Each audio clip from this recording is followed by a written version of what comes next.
Hey, Alpha Fam, welcome back to another episode of Alpha Commission. Not to toot my own horn, but as we were discussing in the last couple episodes, of course, we did have this kind of, wedge, and you could call it just a rectangle, actually, that we really didn't want to break down from. And I mentioned we had already kind of faked out to the bottom. We had faked out to the top of this rectangle, and we were getting kind of compressed, and the next time we broke down would probably be pretty dangerous. So we did set some levels here of your warning, where you would probably want to double check your portfolio was around 45,000. And then where you really didn't want to break down from was 44,500, because this could really catalyze into a very serious fall if we aren't able to hold that level, right? So, of course, we're breaking down now. You can see everything in the market is turning bright red. There's a couple things over here related to that you don't actually, related to stocks that you don't actually want to see green. And then everything else is just a sea of red. And I hope you found this box concept useful within these supports, because you could trade that range. And then if you had your stop loss, so right there where we were talking about at the 45,000 or underneath this 44,500, then you probably got spared, the biggest brutality of this drop. And of course, I was saying take profits up in this area, because it might be one of the last chances you had to take profits before this thing turned all around, and it ended up being true. So I can just remove that circle now. But I hope some of you were able to take your profits here. And just remember, always be trading, always be taking your profits, rather. I mean, you don't have to take every trade, but if you're in the market, take your profits regularly, because you never know when something's just going to break down. And, let's take another look at what's going on here. Let's see, what other charts do I have?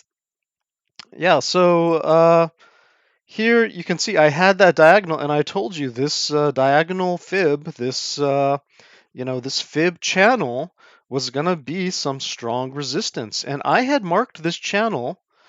Guys, I marked this channel like way back when we were around here or something. I said, if we push up, like this is where we're going to find resistance, and we're going to get rejected from it. It's going to take a lot of effort to break through that.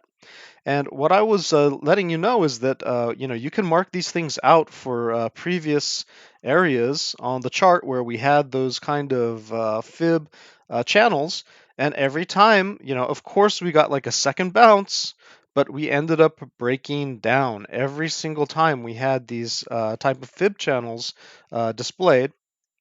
And I won't go over all of that. It was also at a bearish horizontal fib, so you could figure out your fibs, your Fibonacci's, any way that you wanted to. And it's just we had some major crossover here, and so that was going to be some tough resistance.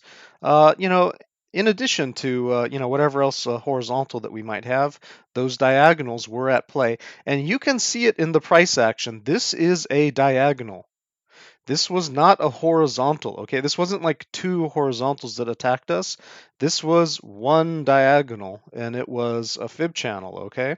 So get it straight. Like, you need to understand that these diagonals are important and that they are powerful. They can control the market in ways that you don't understand if you're not using your diagonals, okay? Like, you can see this stuff in advance, what could possibly happen. Now, let's see. Let's go ahead and just show, what type of diagonal channel we are in. And again, here's another instance where I warned you. Look, we hit this resistance that I was talking about up here, and I said, look, guys, this was going to be your last chance. Like, if we don't actually bust above this and hold it, then we're going down. Like, we're going down, right? And so you had 1, 2, 3, 4, 5, 6, 7, 8 chances, to get your portfolio in order before we started to break down. And I just hope some of you guys were able to take your profit, because again, I was, you might think it's a bit weird that I talk about like a moon boys and stuff, because actually I want to have a bull run. I really wanted to have a bull run. I had my portfolio ready to go. I wanted to have a bull run. And I was very optimistic about coins like Cadena and Curado, which I even showed you how they were set up to launch, right? Those coins were set up to launch, and I put the warning very strongly in the title of the videos, and even in the Cadena video, I outlined it very strictly unless Bitcoin has a pullback. And if Bitcoin has a pullback, then all of those trades are going to be messed up. And, so you better be taking your profit every chance that you get. Now, I think if I put on these diagonals, you can get a very clear picture of what's going on here, right? You can see like how this is kind of an exuberant area, and we're right now in that exuberant area, right? This area this area is not an area that Bitcoin loves. I don't know why, right? It's just Bitcoin hasn't earned it yet, right? It hasn't earned it yet. So for whatever reason, however these bots, however these market makers trade, they consider this area to be exuberant. That's why I was giving such a strong warning and why I was trying to just emphasize over and over again to take your profits on every trade that you can get. And as you can see, like this was a more, consistent channel, but even this, wasn't getting much love here. And this one is the one where the majority of our price action exists in. So where would I expect this to come back to? Honestly, I would expect it to come back here around 38,000. And you can see that we have some confluence with this volume profile. And so again, like we have a lot of, support in this area, and you might think horizontally, which is fine, We also have the horizontals, right? And there's a lot of across support in this region as well, right? If we break down from this area, which by the way, there is a lot of good support underneath us. Like we're gonna have to work to break down through this stuff, guys. Like it's not just gonna be like cutting a stick of butter, with a hot knife. We do have to work to get down these levels. Okay, we put in a lot of price action, and so we have support here, and we have support here, and then we have support down here. And those diagonals are fine. It's just, and you can take a look at it like that. It's not, you don't really understand the flow of the price action. This just could be like random scribbles on horizontal lines. You would have no idea what the price action is doing if you're just looking at the horizontals, right? But if you look at your diagonals, then you can see, yeah, look, we have a shoulder and a head and a shoulder, right? We have a shoulder and a head and a shoulder. We have this kind of, inverse shoulder and a head, inverse head and an inverse shoulder, right? And it's a failed move, right? And so we did this again, a shoulder, a head, a shoulder. I mean, this price action is very logical. And then it just like did a stepping stones up and it moved through the horizontal channels. Like all of these impulses, I mean, I didn't measure it because look, it's imperfect, right? I didn't measure it, but all of these impulses moved, through these levels almost perfectly. And again, like this isn't something that I just set up now. This is stuff that, I had been able to outline all the way back here, all the way back here, all the way back here. You can outline these channels and you can see where your future price action might be moving through. Combine that with your horizontals and with anti-origin lines and origin lines and blah, blah, blah. You get a much clearer picture of what's going on. So you can see we actually are at support right now. And if you were using your diagonals, your horizontals, you might be able to see something similar, but not really. I mean, these are weekly supports, and these small ones are 5-day supports. So you're just in no man's land right now. Why are you getting held up in no man's land just because of this thing? Like a little bit here. That's if you turn on the 5-day or you turn on the weekly, that's not a major support. And so what are you getting? It's primarily the diagonal. It's primarily the diagonal, okay? Like you are literally on your diagonal right now. See that? precisely on the diagonal. You attempted to break through, but you found support on this diagonal. And so this is the diagonal we're going to be watching to see if we break through to the midline or to the lower levels, right? Like around 40 to 39K-ish.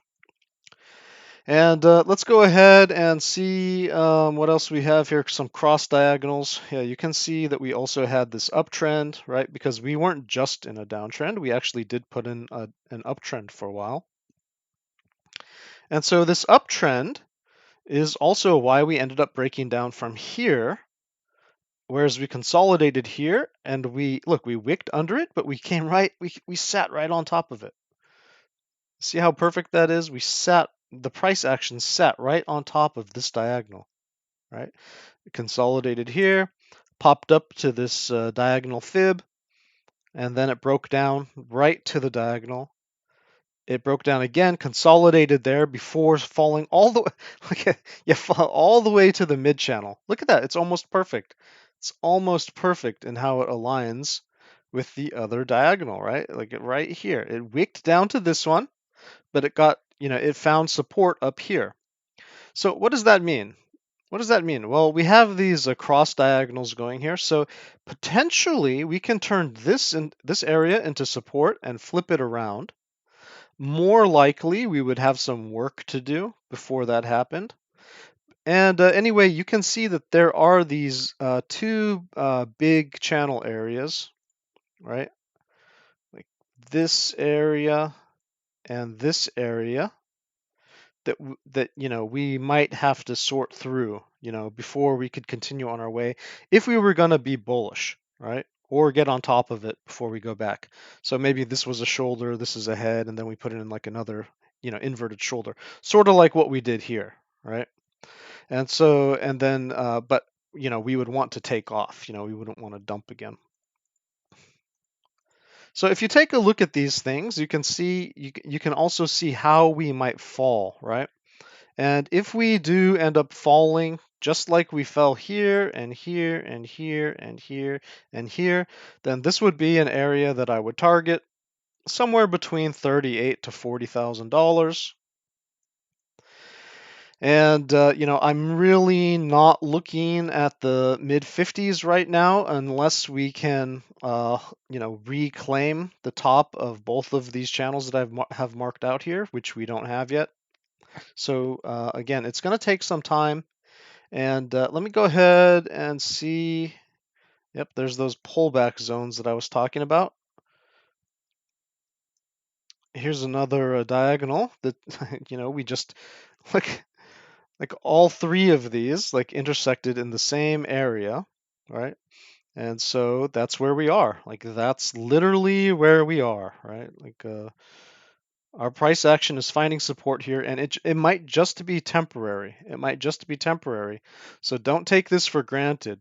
Make sure you have, if you didn't get your portfolio in order when I was talking about it up here, after warning over up here, I warned that we could reject very hard, and I said we will reject, but and I rarely use those certain terms.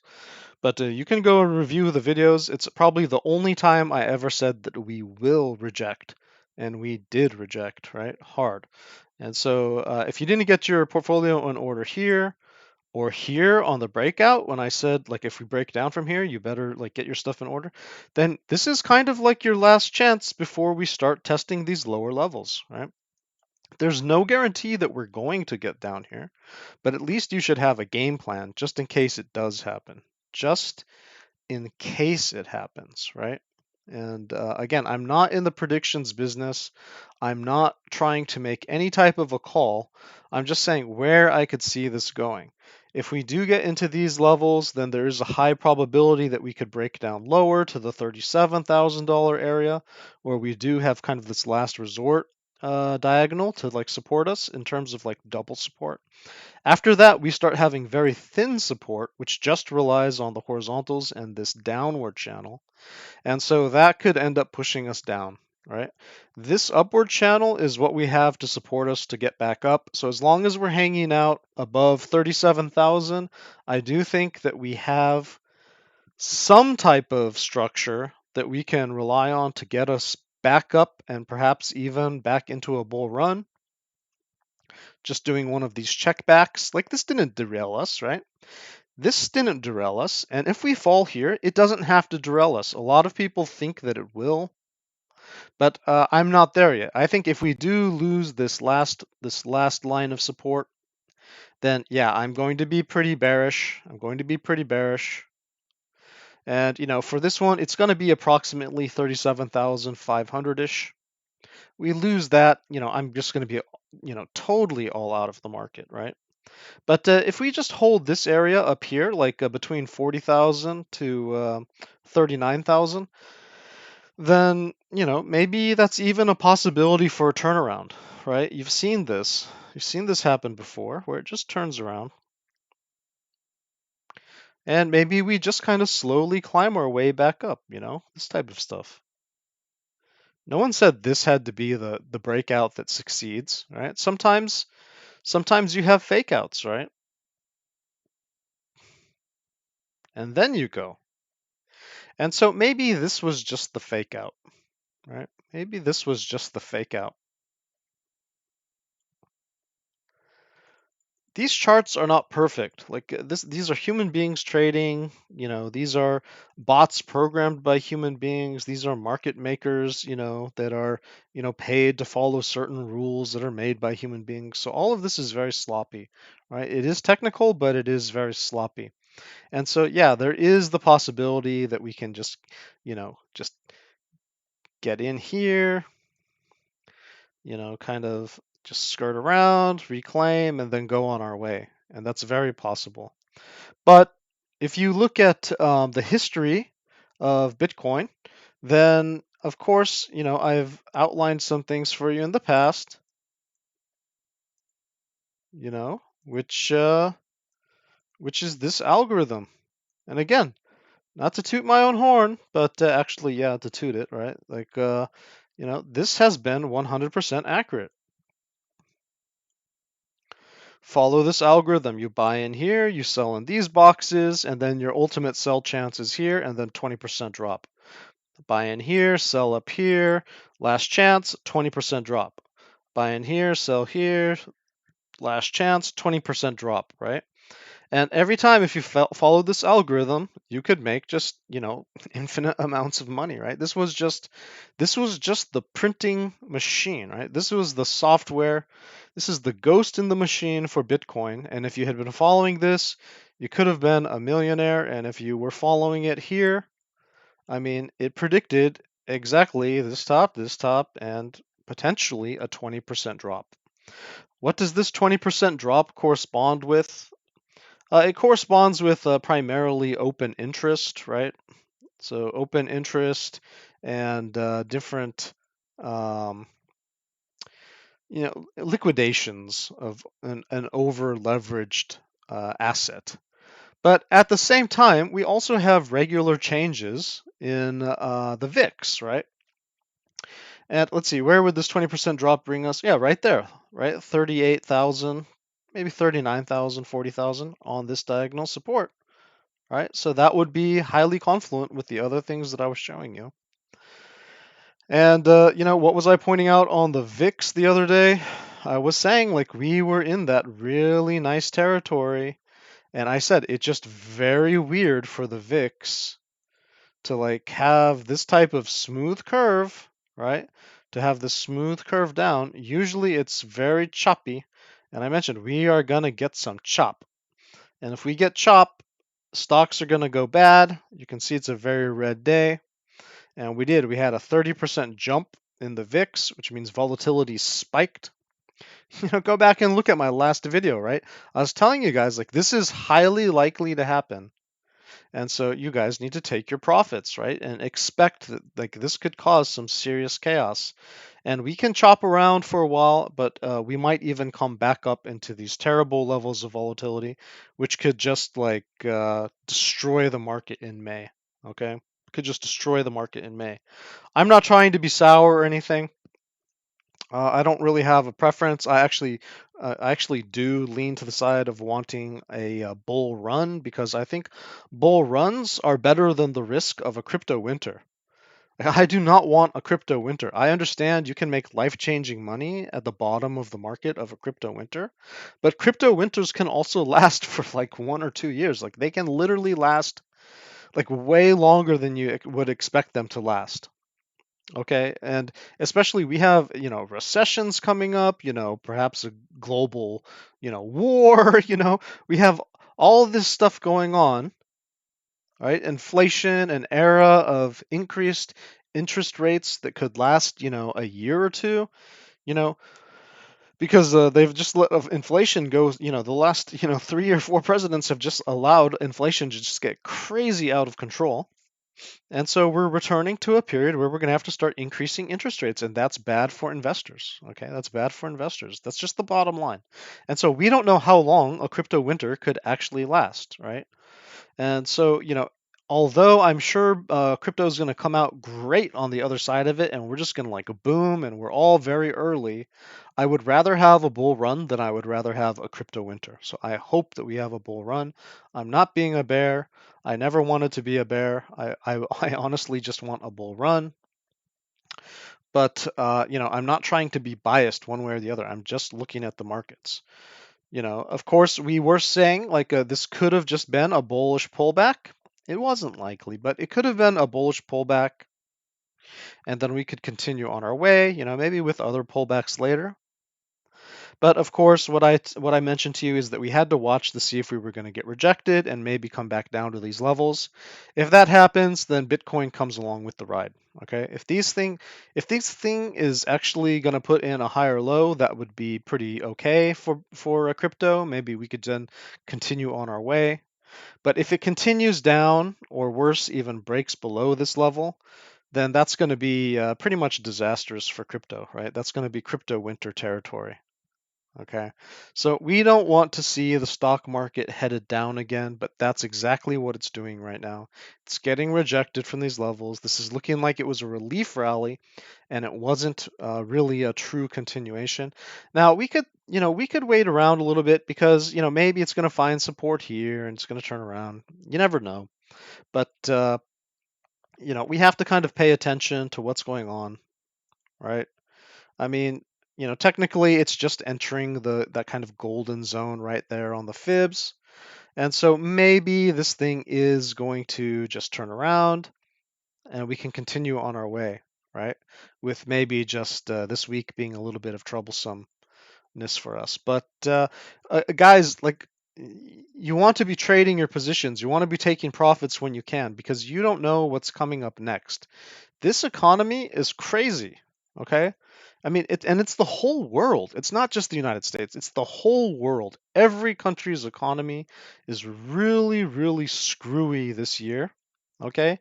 Even screwier than during the COVID era, right? It's just a lot of, rebalancing and reshuffling and, a new world order is appearing where great powers are realigning, where Europe is waking up after 70 years of kind of relying on the US. They're coming into their own. They're understanding that Russia never actually Russia never became a democratic modern European country. It actually has always just stayed a kind of Stalinistic, KGB run, Soviet, machine, which is capable of invading and potentially even starting nuclear wars, right?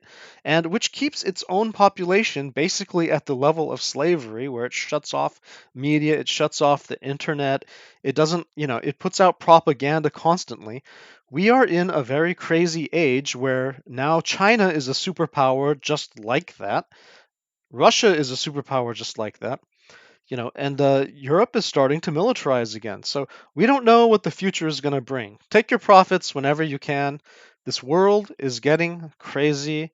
And, with crypto becoming more and more influential, where it's being discussed in the financial arenas more and more, we don't know what's going to come up next. We don't know how it's going to be weaponized. We don't know how it's going to be regulated.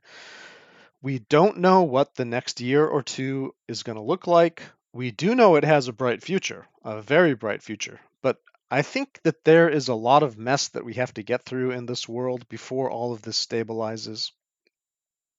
And so the message again is just take your profits, guys, like whenever you can. Don't be moon boys, right? Don't be moon boys.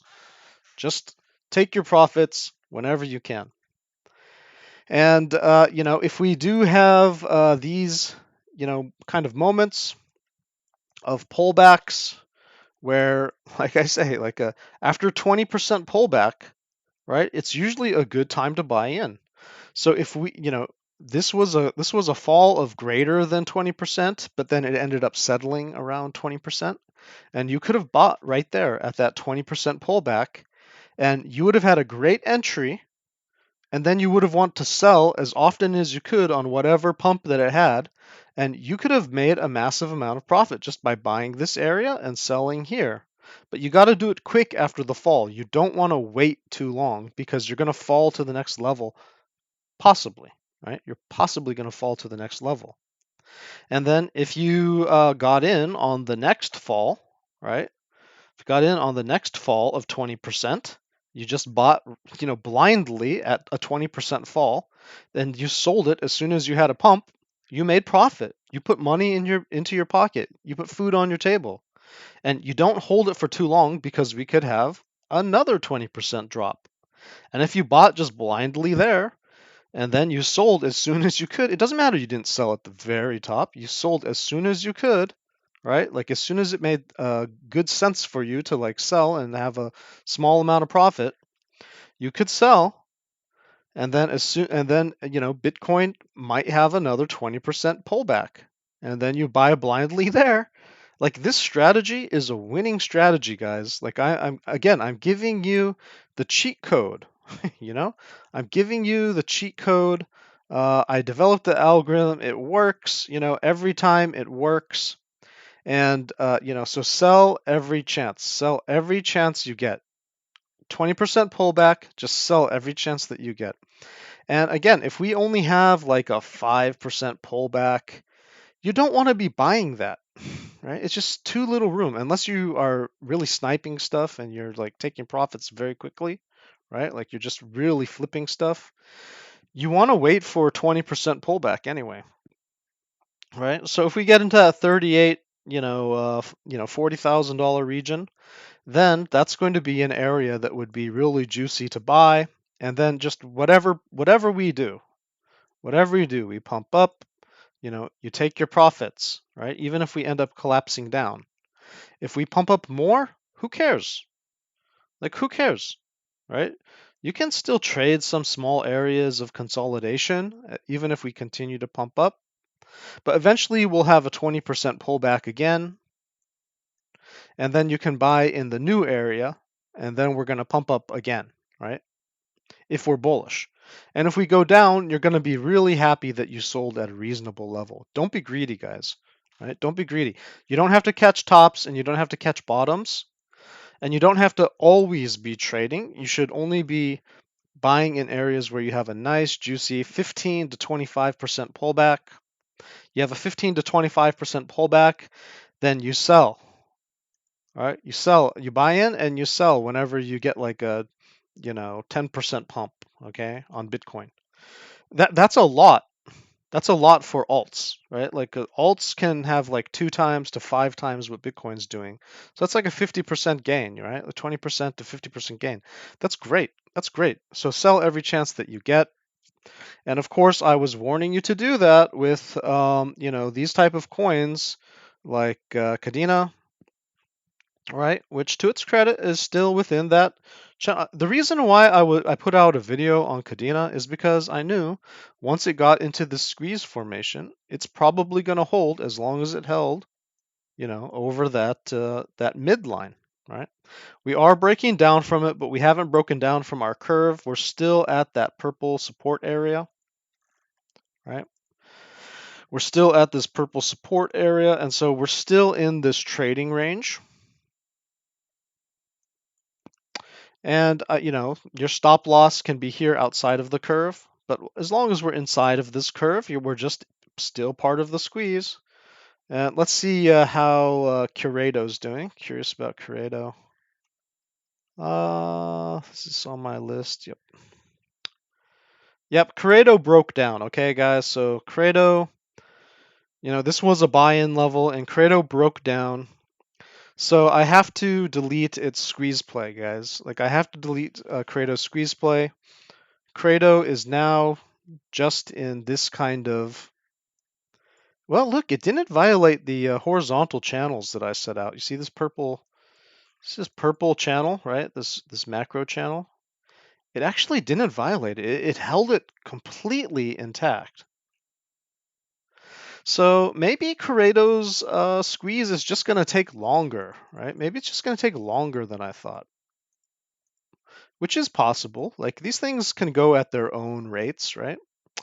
So for now, I'm just going to give Curado just a little bit more consideration. That maybe it just needs a little bit longer.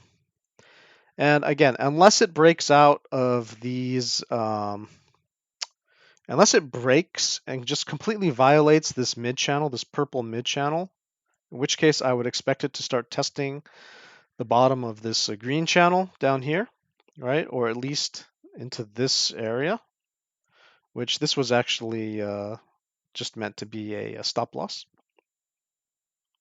We can just move that a little to the side.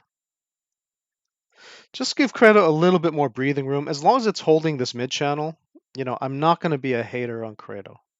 Okay, I'm not going to be a hater on Credo because look, guys, look what it's doing. Okay, it basically did this,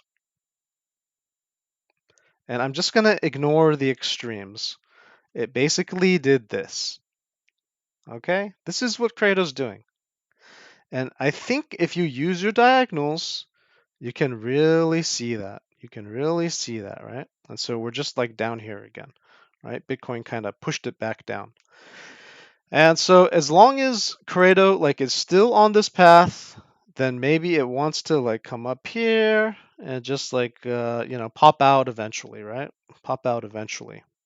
But if we lose this mid channel and we no longer exist in this, red and purple channel up here, and if we get into this green channel, then I'm just going to assume at some point we're going to test the bottom of this channel.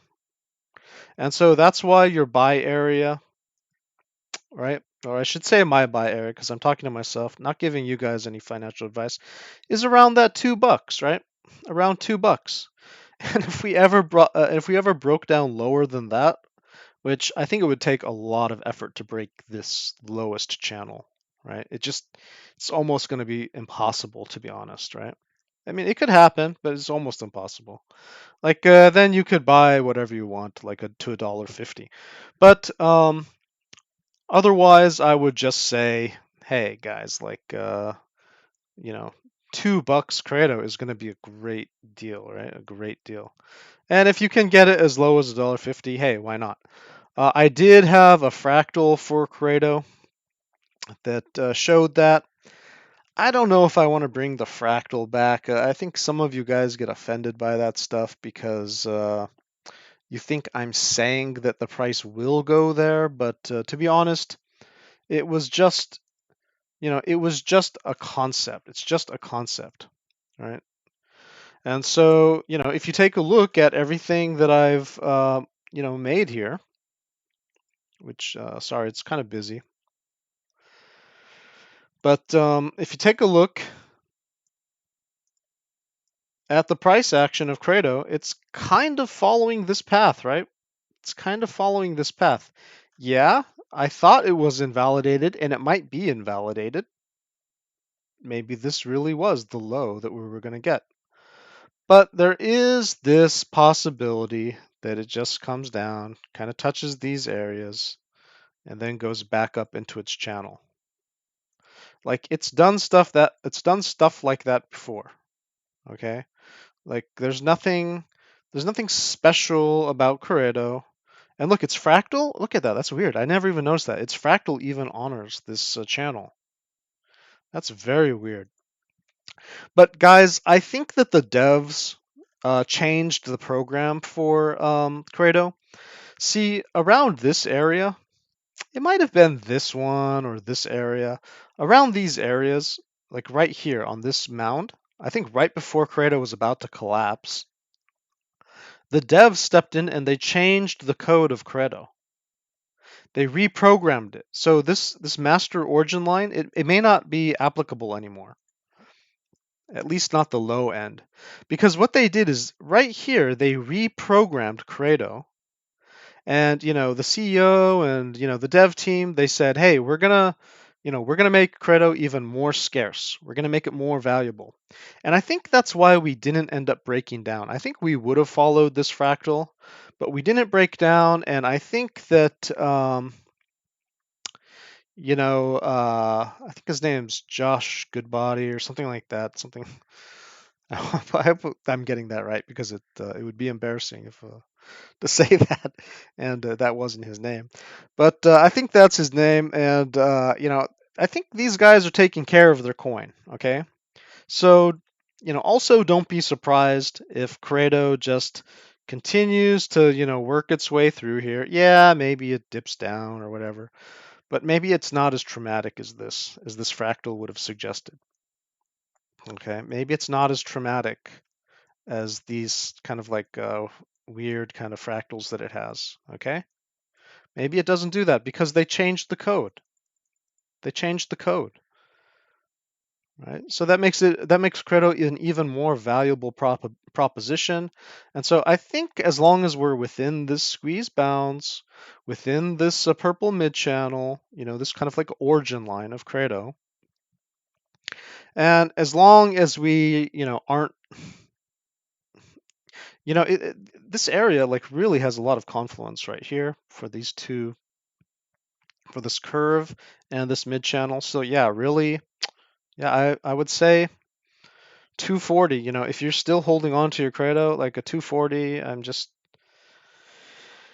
mean, I don't know. Personally, I was out of the market up here because I took my profits. Like I said, take your profits, take your profits, take your profits, take your profits. And you don't have to worry about this 100% move because you already got like 70, 50, 30% moves. So you made a ton of money already off of Credo just trading this range. But if we do end up breaking down, I don't know, just my advice in terms of what I would hypothetically do would be $2.40. You guys can do whatever you want. I'm not the boss of you. We're still technically in that kind of DCA area if you want to take the chance that the new algorithm for Credo is working and that we're not going to break down. It does look like it. It does look like it. But if Bitcoin continues to break down, right? If Bitcoin continues to break down, I don't doubt that Credo is going to test the bottom of this range. So, from my opinion, it's a little bit of hopium, right? It's a little bit of hopium. As I said in a previous episode, I'm not a breakout trader. I don't like selling at breakdowns, and I don't like buying when you break up because you can always turn around really quickly or something funny can always happen. I prefer just selling at resistance and buying support. That's it. And if this flips to resistance, okay, yeah, just sell. That's your stop loss, right? But if you have some fancy way of doing it, I just think like we're in a really risky area of Bitcoin's life to be playing those type of games because it might not go the way that you're betting on. And right now, you can see this area is still holding on Bitcoin. Will that be true for by the time that you guys watch this video, or will it have started to break down or turn back up? I don't know, but it only has two choices here, right? Kind of retouching the top of this one, or falling down to the bottom of this one to the next intersection, and then doing it again and doing it again. And it has to work its way back up if it went up here. So these are the kind of options that we have right now for Bitcoin to take its path. And you can see that this isn't always a direct fall. Like sometimes you get a fall, and then you might just kind of pop up, and then you get another fall, right? And then maybe you consolidate, and then you can continue on your way, or you break down, right? Like there's usually one drive consolidation, and then another drive down, right? One drive consolidation, and then another drive down. One drive consolidation, and then another drive down. One drive, and then another, and then consolidation, and then another drive down, right? Like on the big moves, there are usually like two drives down. And we are at one of those regular intervals for a possible 20% pullback, like by my algorithm. And then also historically, like we've had these kind of pullbacks of 20% whenever we get to a certain area, and with the open interest in the current area that we're in. And so if this is just a first drive down, you might expect that we just kind of consolidate for a while. And then who knows, tonight, tomorrow morning before you have your coffee, who knows when, we could have another drive down. And everyone's going to be very, bullish. Oh, we're going to turn around. Like we're going to turn around. See, that's how they get you on that second drive, right? Like everyone starts getting comfortable. Oh, okay, we stopped. We stopped falling. Ah, good, we stopped falling. Now I can buy everything that I wanted really cheap. And then they have another drive down, right? Right? Just like this. One drive down, consolidate, second drive down, right? So don't take it for granted that this move is over yet. I don't know when you'll be watching this video, but just bear in mind that it can, that it can continue, and that what you really want is some type of upward confirmation, and you should be happy to buy higher because you saved your portfolio just in case we fell lower. All right. It's something my mentor, Crypto Retta, always mentions. You should be happy to buy higher if we end up being in a bull run because you saved your capital, right? You preserved your capital in case we had a second drive down. And by the way, if we do have a second drive down, like our higher time frame, EMAs, they get kind of out of whack, right? So let's see. Let's put on the weekly here. You see, this never really crossed bullishly on the weekly. And if we start curving down, this is what I was telling you. Let me see if I can find a cleaner chart. Yeah, I seem to be just making a mess out of every chart that I have. But yeah, I think I can just clear this one.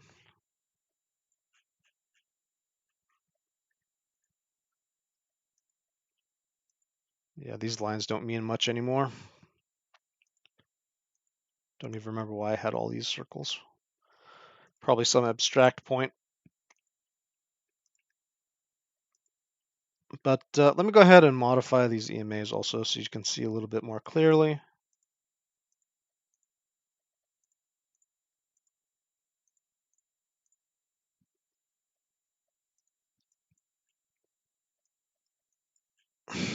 So basically we have like the 10 and the 20, right?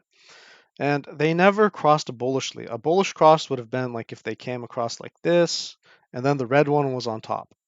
If the red one was on top and we kept our price action above it, that's going to be a bullish crossing. So we do have a chance to recover here. It's just getting worse the longer the time goes by. And of course, if we don't get a recovery, like literally right now, like we need to recover right now. Like we tested the 10 on the weekly, and that's cool. Like that's very good. Like we can still survive this, guys. But if we don't, and if we just end up consolidating here, then this is going to start turning down, And this is just going to turn, again, it's just going to continue this bearish cross. And we're going to continue to go downwards. All right. So this is the critical level. This is the critical level, and we're losing it. Like, we're literally losing it. I've been saying 44K is the critical level. And of course, if we're just consolidating and we go down further, like, we're just going to have negatively crossed EMAs and we're just going to push down. But we have a lot of time left. This is a weekly. On the daily, we're still in a squeeze downward.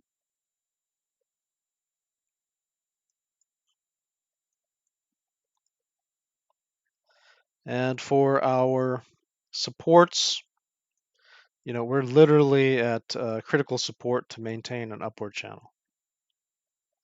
All right, guys, don't want to stretch this out too long, but I did want to try to cover as much as I could. So the gardeners are showing up in my backyard, kind of distracting me with the gardening sounds. And all right, that was your alpha for the day. Stay safe and happy trading.